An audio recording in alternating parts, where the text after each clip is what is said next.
Hey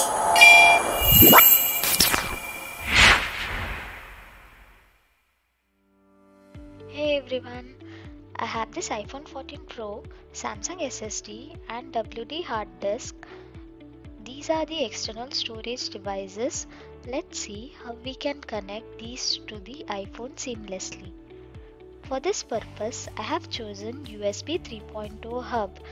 Specifically, it is RSH Tech 7 port RGB USB 3.0 hub. Start by connecting the USB hub to the power source.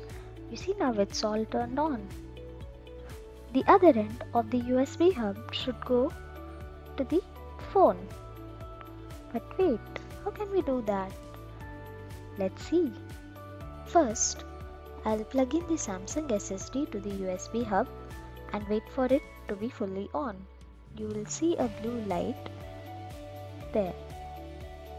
Now, to connect the USB hub to the iPhone, I'll make use of the Lightning to USB camera adapter.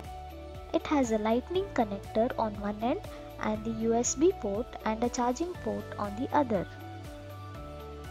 Let's connect the Lightning connector to the iPhone and connect the USB cable of the USB hub into the USB adapter. Now, navigate to the Files app on your iPhone.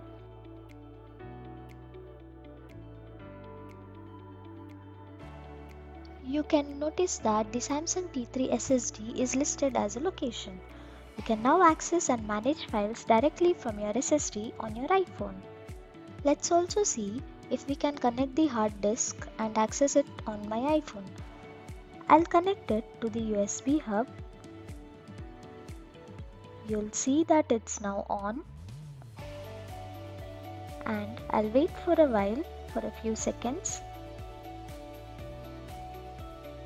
And there you go, you can see the WD hard disk listed under locations.